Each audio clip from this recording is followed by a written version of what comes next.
Hello, everyone. My name is Sona Baghdassarian. I'm with Realty One Group Masters, and thank you so much for joining me in today's webinar. If you have any questions, just please feel free to put it in the chat or speak out. I'd be more than happy to answer any questions as we're going along. I would love just to make this a really nice interactive training. Just a little bit about me. There we go. Okay, well, just a little bit about me. I have a bachelor's degree in business. I've been doing real estate since 1990 on and off, as well as I do have some specialty training in working with seniors, probate, new development, and especially these days, I've been working with a lot of investors. I do a lot of these trainings, which I love doing, and I'm also very much involved in my community, as you guys can see the different committees that I've sit on, and as well as continue to work with our community. So let's get started. Now, today's webinar is all about understanding your wants and needs and exceptions when it comes to buying a home. The goal for today is to get you guys started in thinking on what is the next step when it comes to home ownership, what to do to prepare for home ownership. We're going to just barely touch on mortgage process since I am not a mortgage lender, but we will be touching on it, talk about shopping the process, what to consider, and decisions you have to make. What happens when the offer gets accepted and what happens after escrow closes, which is one of my favorite things that happens. So thinking about what is it that you want to accomplish. You know, one of the things I tell people is you need to set a goal. You know, when you decide you're going to go somewhere, you you open your phone, you take the navigator on, you put in the address, it tells you your designation, and then slowly you come back to it. I think that is something that we all need to think about when we're doing things in our own personal life. One of the things that we need to think about is what is that our end goal? What is it that we want to do when it comes to buying a home? Are we looking at purchasing a home as an investment? Or are we looking at, I want to retire, I want one home, I want it all paid off, and I just want to relax and enjoy myself there. I'm looking for my forever home. I want to get started and be done by the time I retire. What does that steps look like? What is it going backwards and figure out what that looks like for you guys? We need to get your foot in the door, and we need to get things started. So what does homeownership means for you, and what does it look like for you? The first thing we need to do is get you to a lender before you do anything and find out what your buying power is. And that's a critical thing. And what we're going to be touching on when it comes to the lender is what are the documents that they need. And part of why we need to do this first is you need to find out what your buying power is. You don't want to start just looking at property, because what if, let's say, you fall in love with an $800,000 house, but you only qualify for $500,000. You're going to be comparing everything you see from that point on to that $800,000 house. And that's going to hurt you more than it's going to help you. So let's figure out what your buying power is. And one of the other things that the lender will tell you is, you know what, if you pay this credit card off or you bring this one down, we can get you qualified for something higher. Let's strategically look at your credit score, your credit history, and figure out how to make that work for your benefit and understand how to set things up. Now, some of the documents they're going to be needing is the last 2 years of your W-2s and the last couple of months of paycheck stubs, just to get started. They're also going to pull up your credit report, because a lot of loans are based on your credit report, what your credit score is, your FICO score, as they say it. Depending on what range it is, you might fit into a different category. Knowing what your debt ratio is will let us know where you fall in the sense of your ability to purchase a property. That being said, these are some documents that you are looking at. What I would do is just prepare ahead of time because you know that they are going to be asking for it step by step, depending on where you are in the process.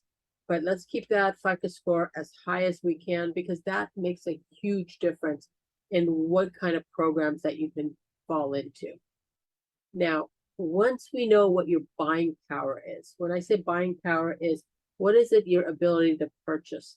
Now, I've had clients where they qualified for $1 million, but you know what? That's like $5,000-6,000 of payments a month payments, depending on how much down payment they put on.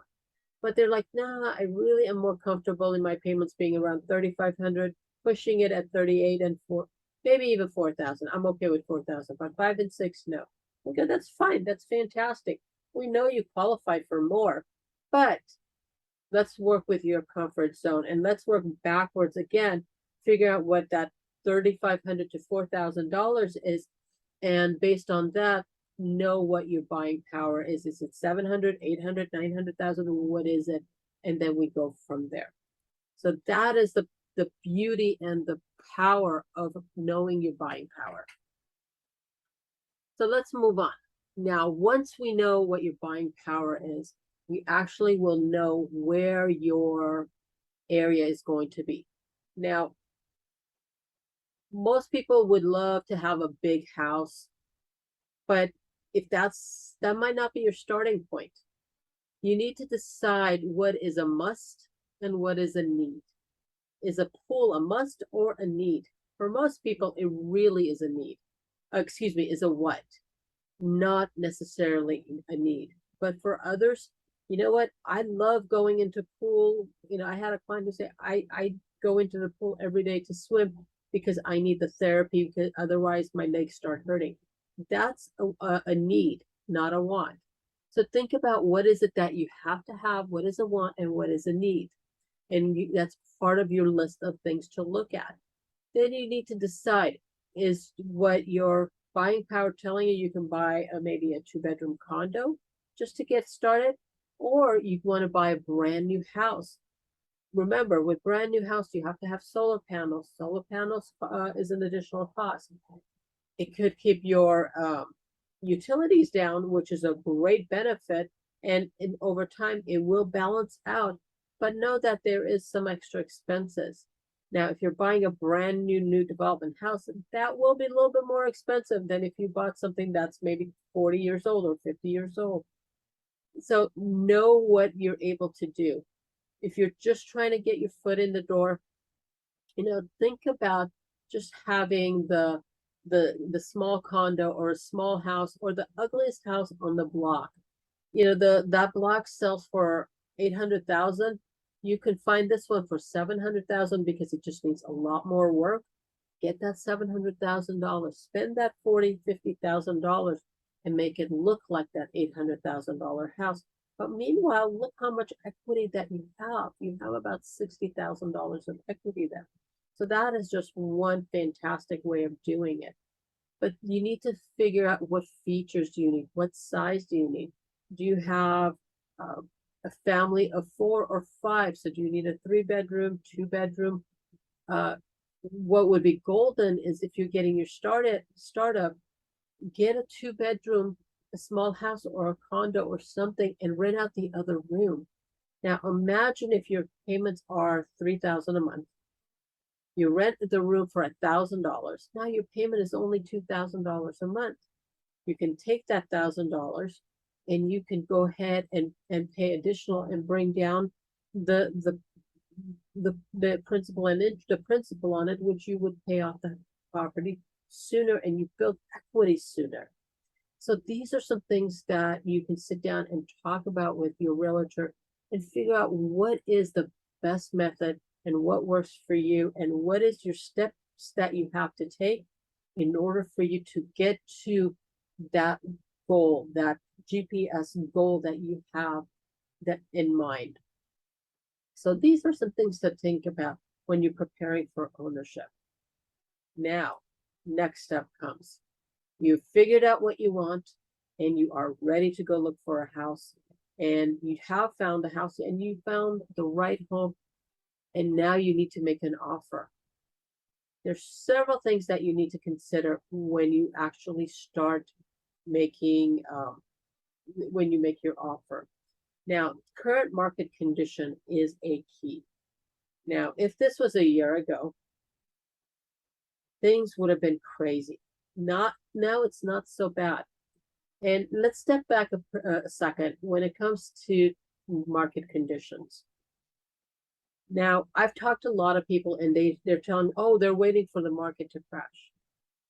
I hate to burst your bubble, but from everything that I've read, every person that I've talked to, in every training, webinar, anything I've gone to, they have said the market is adjusting itself. So yes, prices are going down, but a crash, there isn't one.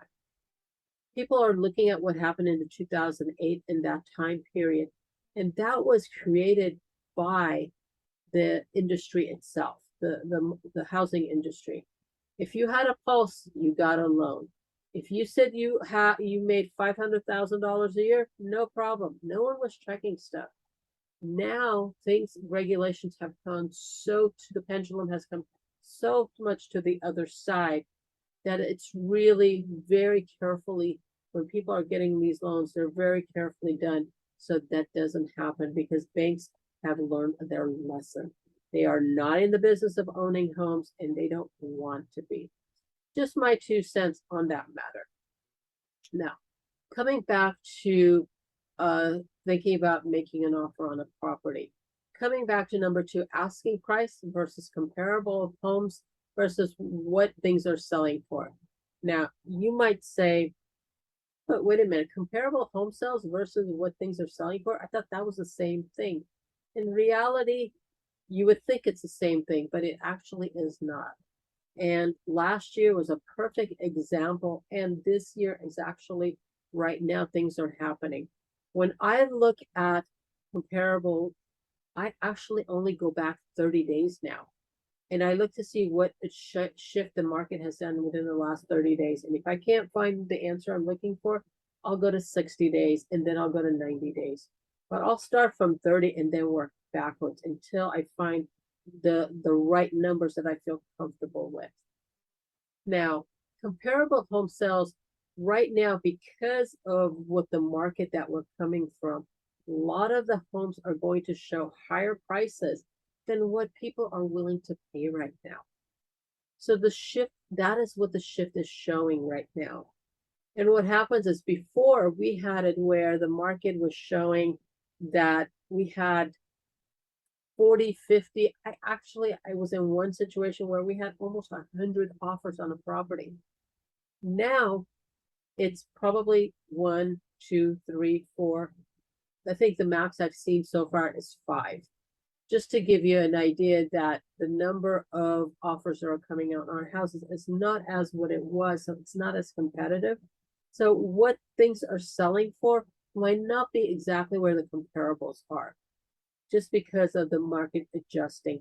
As interest rates go up, prices are going to slowly come down. But it's no different than what it was before.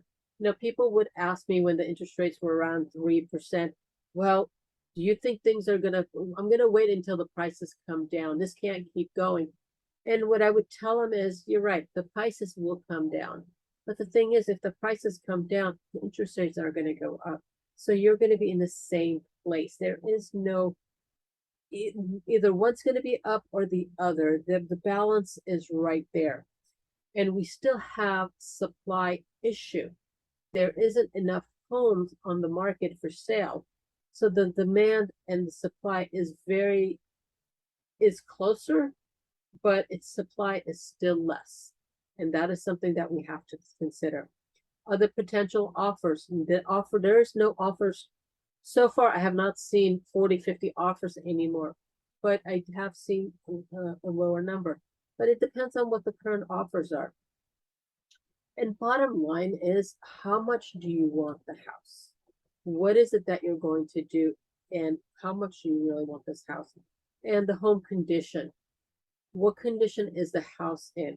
I just saw a property yesterday and it was listed for $798,000. I walked through it and I'm looking at the comparables. I'm looking at the property condition, and I'm like, no, this is 798 is overpriced. I guarantee that house is not going to sell for that price. It's going to be sitting there for a while, and it probably will sell for more around 725 to 750.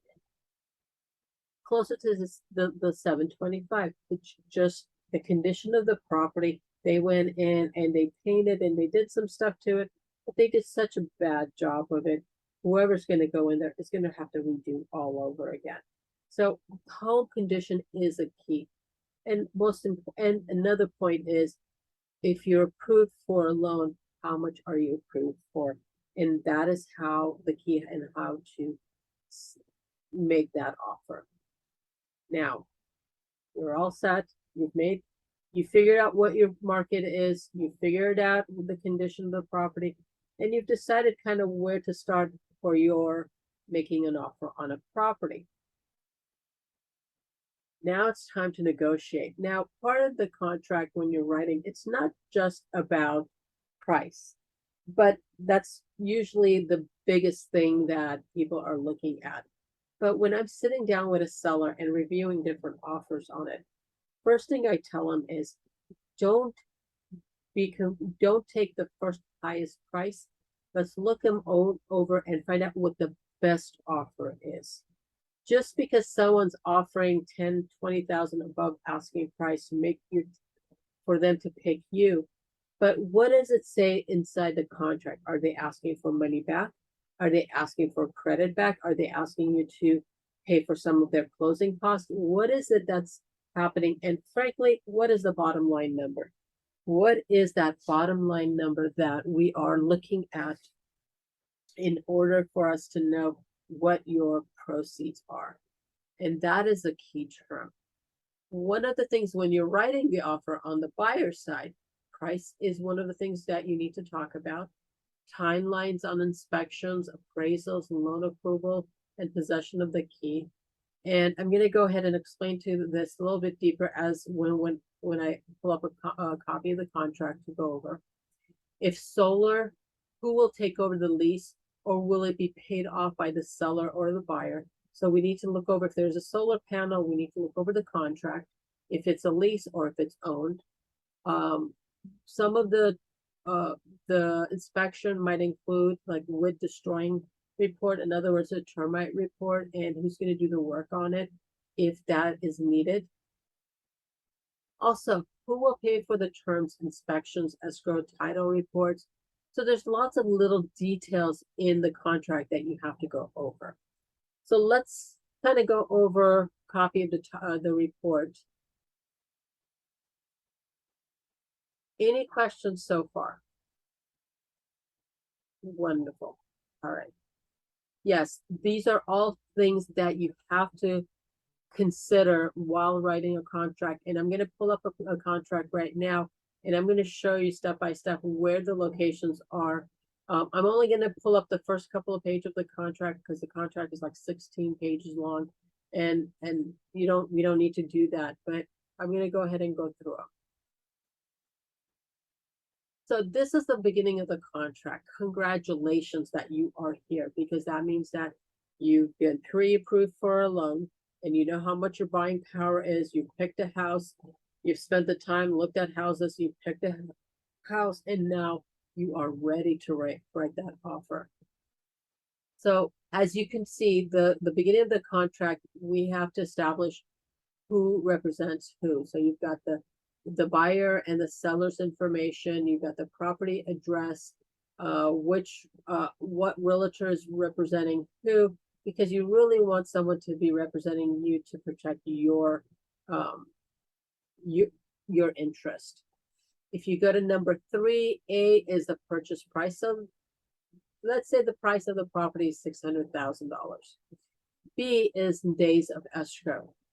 Now, going back to when you get your loan approval, you can ask the lender, all right, how soon can you close? Going back to the seller, how soon do they need to close? When you're writing an offer, you want to make sure that you entice the seller to pick your offer. because again, it's not about the highest price, but it's the best offer. Now, someone offers 650,000 on this house, but they need a 90-day escrow, but the owner, the seller has to move for a new job in 60 days. They want to close in 30 days and go so they can find their own place of place to live if it's out of state. They want to establish, their kids in school. There's stuff that they need to do in order to be ready. They don't have those 90 days to wait for that additional money unless they have money of their own upfront that they can use to move. But most of the time, they don't have that time. So that time period is also up for negotiation. Then if you kind of move down to D, we talk about earnest money deposit. It's like when you go to purchase something and you say, here's $10. Can you hold this while I go take care of something and come and decide later? It's holding that house because you're asking the seller to take it off the market while you do your investigation and you do your due diligence. So typically, they want 1%. I always say, I was told by an attorney, do less than 10,000. That way, if something happens, you're in small claims court and not in a higher court where you would have to hire an attorney and be represented. So I usually kind of stay with under 10,000 if it's doable. Coming down to the initial deposit, so it's 600,000. You have $5,000 put on a deposit, and your loan, let's say, will be 570,000 because you're putting down 5%. So that's $30,000 down. 5,000 of that 30 is your deposit, initial deposit. And then if you look at number F, 25,000 will be the balance of down payment. So that's 30,000 right there. Now we're going to step back to number E again. Now, when you're looking at what the loan amount is, which is 570,000, right next to it, it says 95% loan to value, which means that 95% of the purchase is a loan and 5% is your own investment. But especially these days, that number on the bottom where it says 4%, that is really critical. Now, when I wrote this up, 4% was the average interest rate. So that is why I put it there. But these days, you want to put down a number that you were approved on. And let's say if you were approved at 5.5%. Well, if all of a sudden the interest rate goes up to 6% and you no longer are in a comfort zone with that 6%, the payment, you can, that would be a legitimate reason why you would back out of the contract and say, look, I can't do it at 600,000 at 6%. Maybe you can renegotiate price, or you can just pull back from the contract and get your deposit back. But that is kind of a safe spot. And more than ever, that particular line is important for it to be filled out. As well as the other part, I've left it blank because when I was doing this, everything was at 0 points. But now you can actually buy down points. What buy down points means that, let's say interest rate is at 5%. If you pay 1 point and for $600,000, so that's $6,000. If you pay $6,000 to the lender in addition to closing costs, they might bring it down to, let's say, 5.5%. So those are different ways of you can lower your interest rate. Now, so let's kind of step back. E again is 25,000 plus the 5, that's 30,000 down, and then purchase price total is $600,000. So that is how the loan sections of the contract is filled out. Coming down is, as I spoke before, where credit, they say the person offered 650,000, but they wanted $10,000 back towards closing costs. G1 would be where you would write all that stuff. Now, going to H, H2, verification of down payment. If one of the things sellers want to know is, can you close this deal? And here is where you put in saying, yeah, I can close the deal. And here's proof that I have that $30,000 to work with. Going to. So when it comes to, as I was talking about the different aspects, the nitty gritty of the aspects of doing the writing the contract. Let's say if you look at J shows that it says final verification of condition. Now, 5 days prior to closing, you need to go and look at the house again. Now, that's not a time for you to do another inspection. It actually is time for you to go back to the house and say, okay, when I saw it, the house was in X condition. I want to make sure the house is also in the same condition that I purchased at. I wrote my offer at. And that is what that verification is. So it says 5 or and it's blank. I usually just leave it blank, but you can do 3 days, 2 days, 1 day, 5, it's 10 days, whatever. But that is your opportunity to go check on the house to make sure that the seller kept it in the same condition as before. I've seen it where they stop watering or they stop taking care of things and plants start to die. It's like, no, go back and start watering because what I paid for is what I'm looking for. Then going back to appraisal, L2. Now, one of the things that we need to do because the lender requires it is get an appraisal to make sure the house does appraise for that $600,000. Now, the bank needs time to do that appraisal. You need to give yourself that time on the contract. And these are some of the other things like the preliminary title report. The title company needs time to go through and investigate, make sure there's no liens, judgments, or anything like that on the house itself. So therefore, that's one of the things the timelines are. So as you can see going down the line, there are different things that are required, and each one has time sensitivity to it.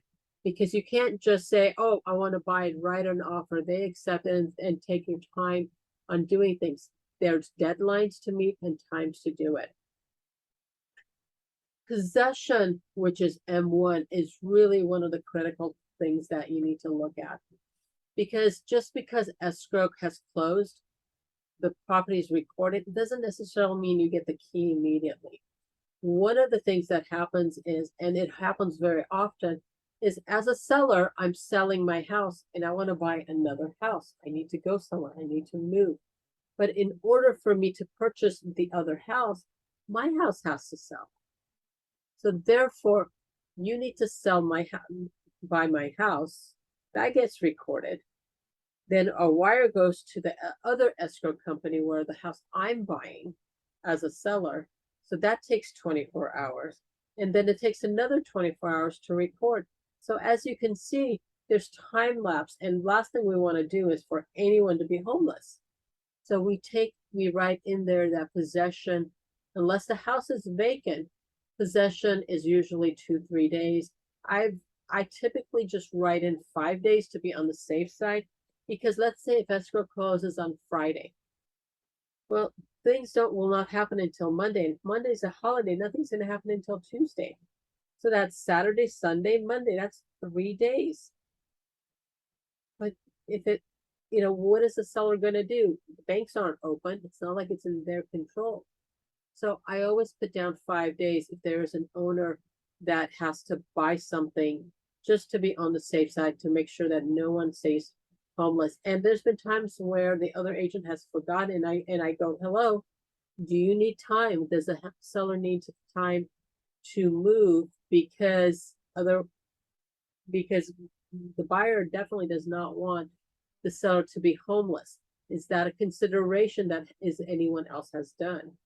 And there's been times where because simply that consideration was put in, the offer was accepted because, okay, you thought of me before I thought of me.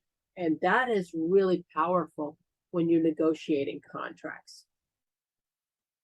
So these are some other things. If the property needs to be vacant because there's a tenant in there, again, these are the places in the contract, the nitty-gritty that you have to make sure that is covered. There's other things that are part of it. The seller has to send documentation. Let me just, I think, did I skip a?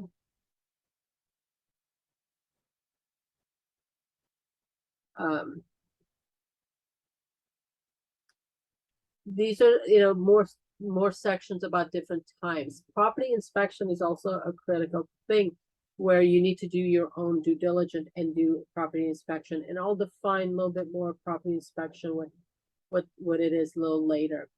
In the second section, in the P section, we talk about what things the seller might leave behind. A stove, a refrigerator, washer, dryer. What is it that they're not taking with them and that's included in the part of the sale? These are the things. If there's something specific that you're looking for, then you should put it here and say, you know what, I really want to purchase the house with that big refrigerator that you have. And if the price is good enough, they might just say yes because they don't want to move that refrigerator there. I just, buy another one when they move to the house. That way they don't have to move it. So something to think about. Now, coming to this section of the contract is, again, we're looking at who's going to be paying for what and how are things are going to be done and what time frames things are going to be done.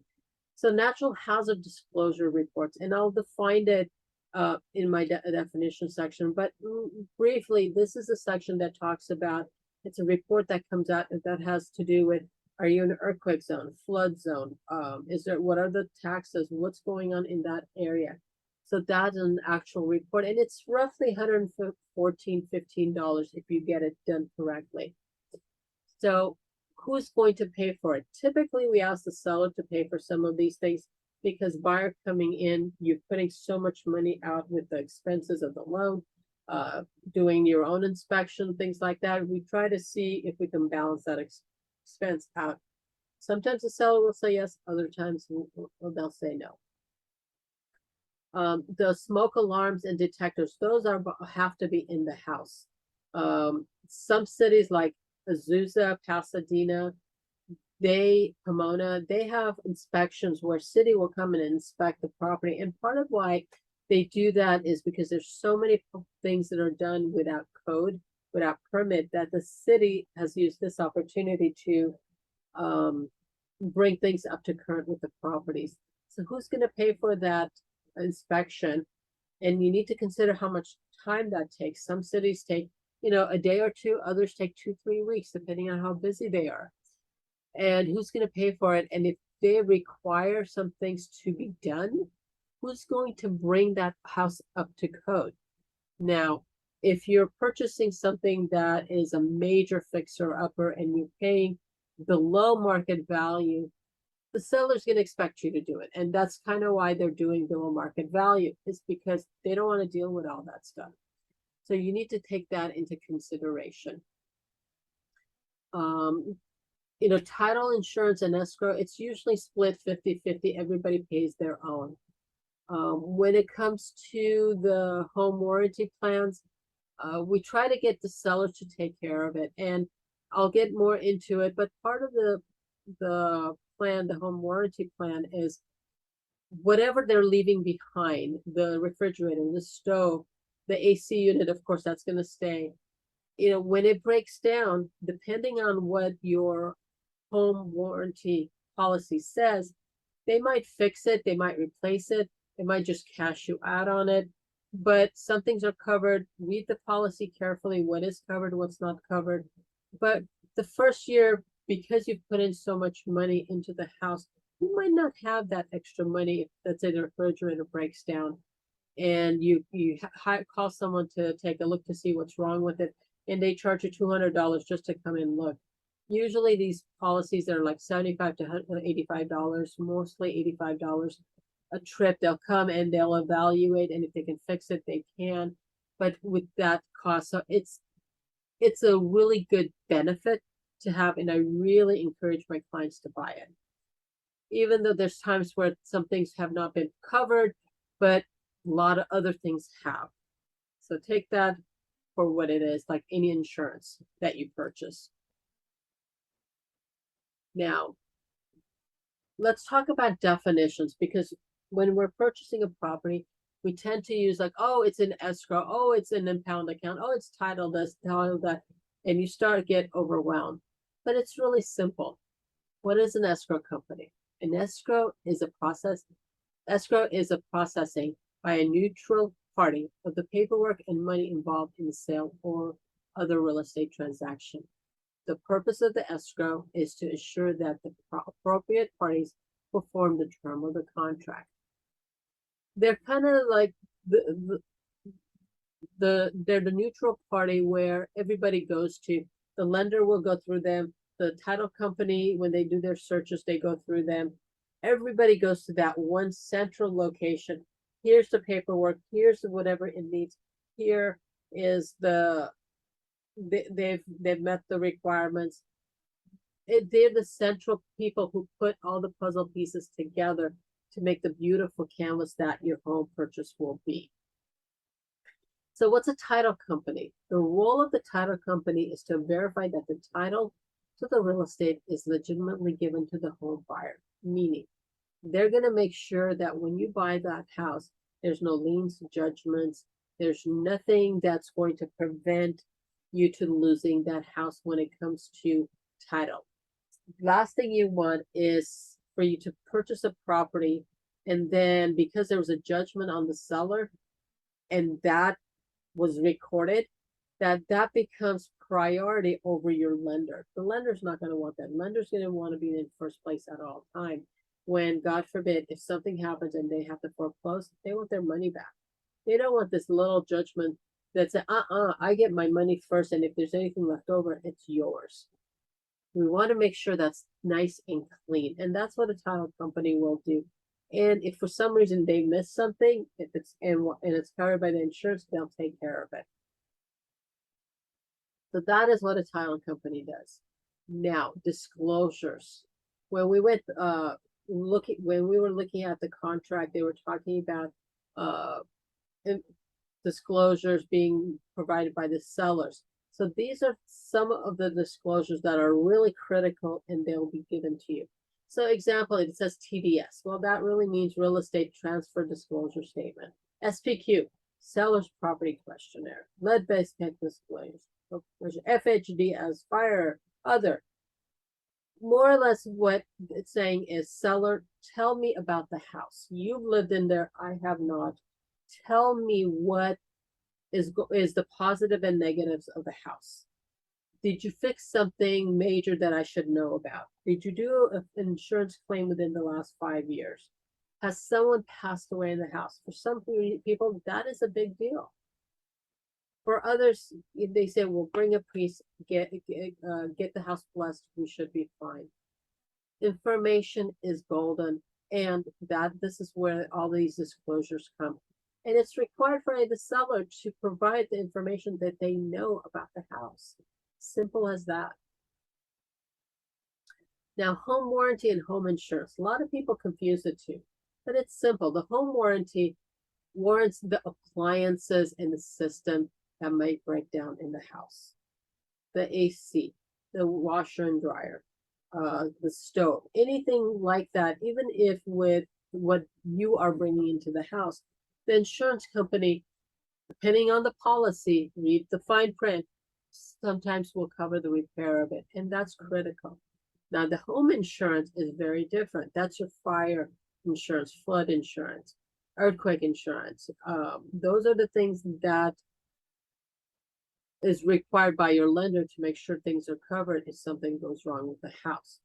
That because it doesn't get burned down to the ground and there's no money to replace it with. That's what the insurance is for. Now, we talked about the national hazard disclosure. The NHD report will talk about, like I said, they'll have information about special flood zones, dams. Are you in a high fire zone? Are you by the wildfire zone, earthquake zones? Well, you're in California, earthquake is a given. It'll talk about taxes and special taxes. That will be in your preliminary title report, as well as there'll be some information in here. So read these two documents very carefully so you have a better idea of what is available. Now, your offer accepted and escrow is open, meeting the terms of the contract. Take a deep breath, and it's on, guys. You did it, you got it. So you need to go ahead and deposit the earnest money deposit to let them know that you are sincere and they are going to take it off the market while you do your investigation. Make sure you look over the escrow instructions and make sure that the information on there is correct. You have to be very careful to make the accuracy. I've seen where, some errors have been made, and I've sent it back and said, please correct, this is what needs to say. You need to make sure you really read it carefully. Financing contingencies, which include appraisal. So typically, appraisal 17 days, let's say, and loans are 21 days. This is the time where the lender's going to say, okay, we did this pre-approval like a month ago. I need updated information. So just give me your last paycheck stuff. Let me send another employer verification. Let me just verify a few things. They're probably not going to run a second credit report, but they might. I've seen it happen. They might, and they're going to go ahead and look to see what is your condition. Are you still able to purchase that property? Meanwhile, they have an appraiser going out to see the price that you paid $600,000. The house is really worth $600,000. If it's not, if it's more, fantastic. If it's less, then their loan amount is going to go down. If you put 5% down, it's going to be 5% of whatever was appraised. So know that could create an issue. But that also becomes a renegotiating, going back to the table and figuring out who's going to pay the difference and how that's going to happen. The inspection contingency. I always tell people, please, please, please do that within the first 2-3 days. Because what happens is that the inspection, you hire a licensed inspector to come in, and they will go through the house and do any visual inspection. They're not going to put a hole in the wall. They're not going to, do anything other than what they can see. So they're going to check the air conditioning to see if it's cooling enough, and they're going to check the heater if it's warming it up fast enough. They might go on the roof. They might go under the basement, a crawl space. They might go into the attic to take a look at. They're going to check water pressure. They're going to check a lot of things, but it's all visual. So let's say you get the report. It's 40 pages long. Sometimes it freaks people out. No, that's really very typical because they're going section by section, room by room, area by area, and checking everything and making a note. This looks good. This does not look good. This needs work. Look at this again. So that in itself is pages, and they take pictures. And I think sometimes they make the report longer just to justify the $400 or $500 you're paying. But well worth the report. Don't skip this step at all. Even if the seller provides you with an inspection report, my suggestion, don't skip it. Lesson learned in many different aspects of that. So once you're doing that, let's say if the house is not cooling down well enough. Well, if it's 110 degrees, you know what? That's kind of understandable just because of how long it takes for the house to cool down, trying to compete with the outside heat. But it could also be an issue with the AC system.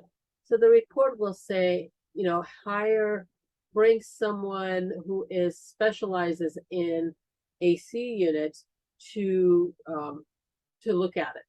Well, that in itself is going to take some time. You only have 17 days or 20 days, whatever you've negotiated.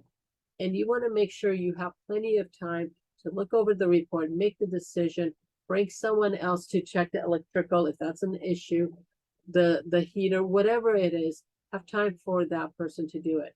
Now, if it's 110 degrees outside and you want an AC guy to come at your air conditioning system, good luck in getting somebody that same day or the next day.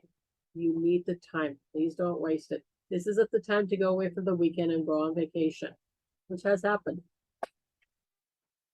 So you do a professional home inspection. If you want to check for termites, please, this is the time to do it.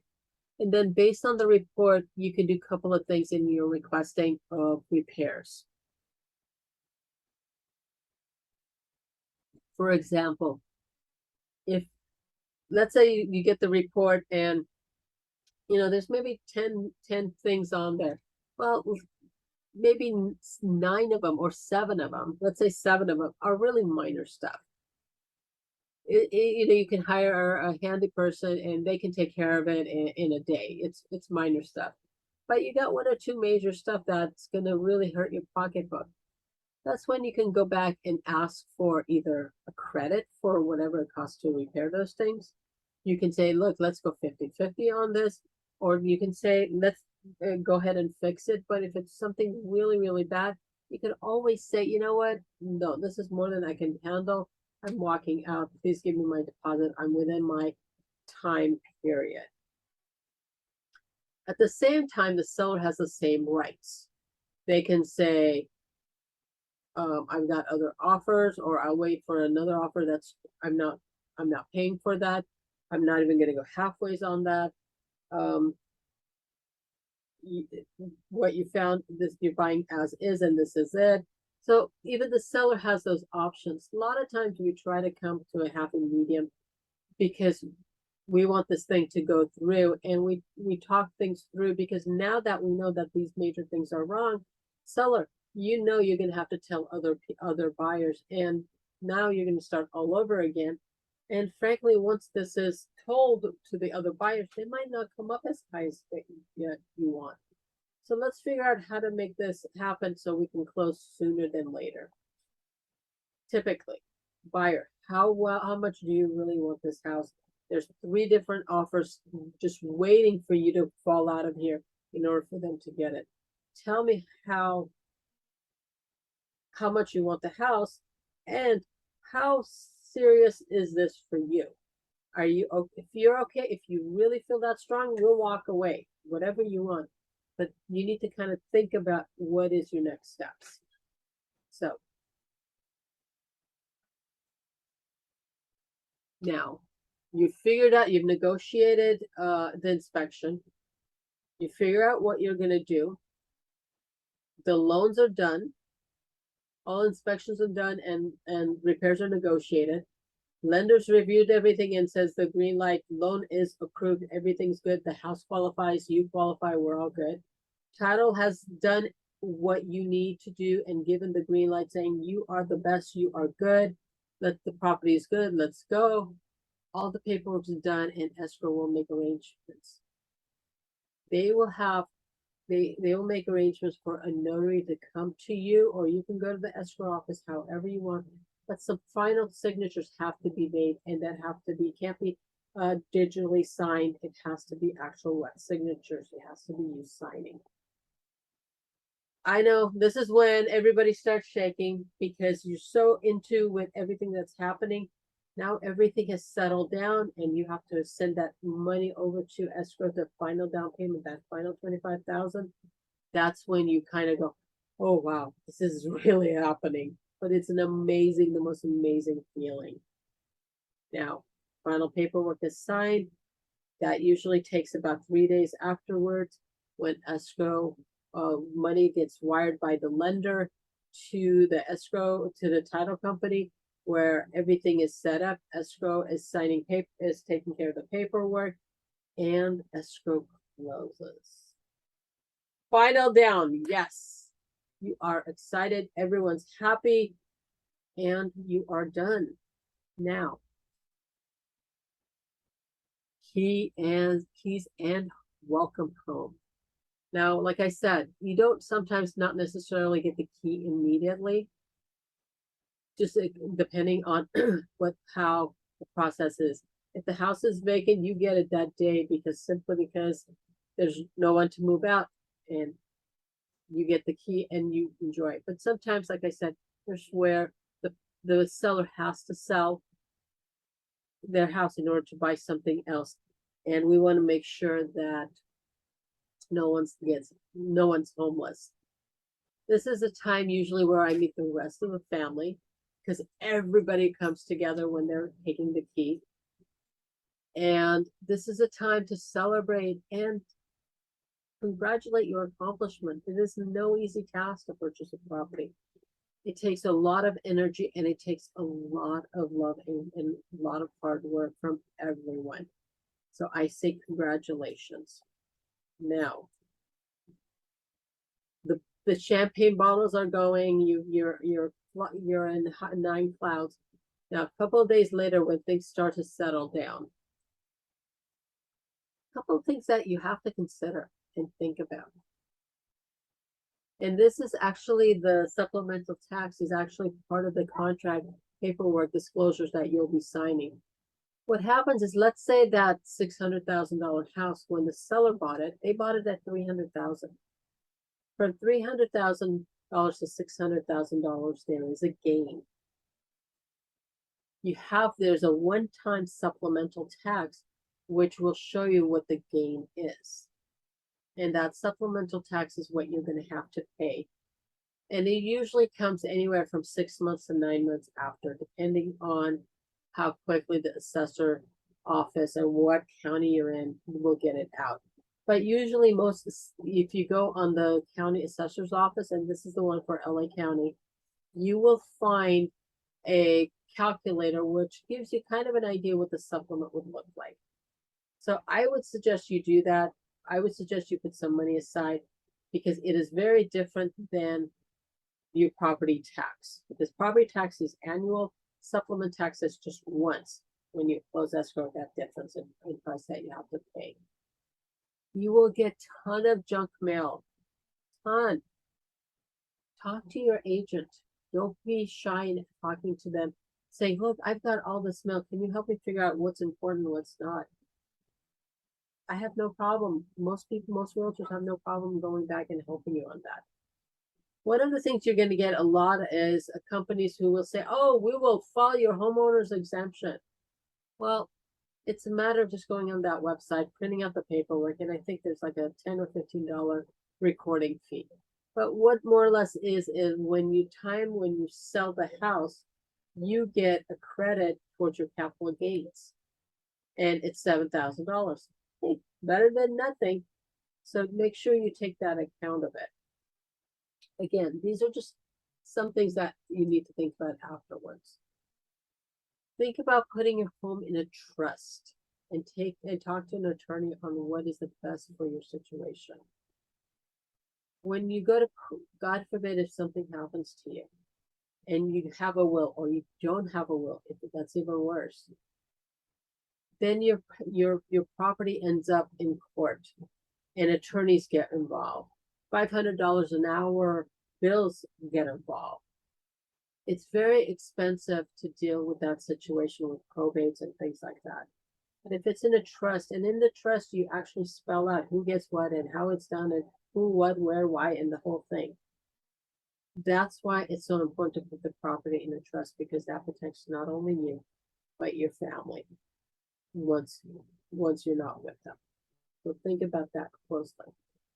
Keep in touch with your realtor and don't be afraid to ask questions. Or even your lender, it's okay because they want you to ask questions. They want to be there for you. I mean, I contact my clients a week later, 2 weeks after that, a month after that, and I'm in conversations with them quarterly. This is a lifetime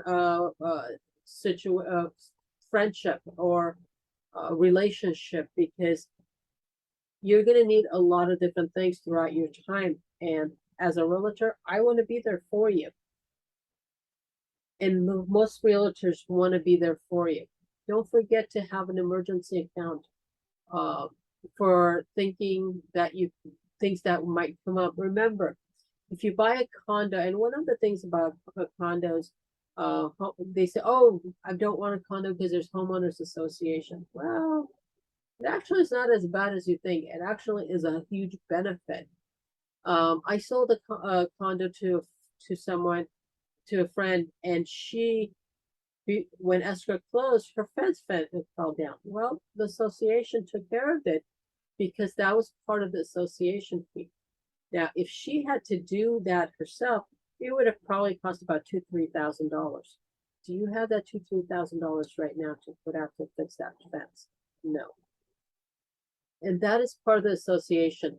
If you have a pool, Every week someone comes to take care of your pool. That's about $150 plus chemicals. That's part of the association fee that you pay. So that's $150 there. You have time for gardener, you're gonna hire a gardener, that's about $100. So that's $250 a month that's going out right now. That's part of your association fee. Let's say the roof is about 20 years old and another 5 to 10 years you're gonna replace it. The association, through your association fee, will take care of the roof. Make sure you read it, and that's part of it. But to put a new roof on a 1,200 square foot house, it'll be about a $10,000 expense. Make sure you put some money aside every month for things that will come up in the house. It's just simple reality of life. Things happen. Make sure you put some money aside for that purpose. Now, I always tell people, now if you purchase something and you put less than 20% down, this is automatic, the impound account, where principal, interest, tax, and property insurance are paid within your house payment because the banks will require it. But if you buy something and you put 20, 25, 30% down, the bank's not going to require it. But please require it of yourself, because the last thing you want is end of the year, property tax are due, the bill comes and you go, oh shoot, I don't have that $3,000 property tax that I have to pay. But this way, it automatically happens. The insurance company, the mortgage company just sends it straight to the tax collector. Your insurance payments go straight to the insurance company, and you don't have to worry about it because you've been paying it every month. Any questions? I know I said a lot, and I will be available after this. You can email me, call me, ask any questions. I know when I'm in a webinar or I'm in a meeting, after I walk out the door, I have thousands of questions and I'm already out the door. So please don't hesitate to give me a call, and I'd be more than happy to answer any questions that you have. These are just some past clients who have said some things about me. Because I love what I do, people feel it, they know it, and you will remember me because I don't go away. I'm there for you always, always. If there's any things that I could, this is a little bit about our company, the achievements we have. Realty One Group is not just California, it's not just the United States. We're actually international company, and we can sell anywhere in the world. Mostly, yes. But definitely here, if you have if you're planning on selling and moving to another state, there is a Realty One Group. Or if there isn't one in that particular town, I'm very connected, and I can get you to a company that will help you and get your goals done. Again, thank you so much for giving me your time. And I hope I was able to give you information and made things a little simpler for you. Knowledge is, like I said, golden, and I'm here to help you with that. Again, thank you so much. And this is my contact information. If you need any help, give me a call. Have a wonderful day.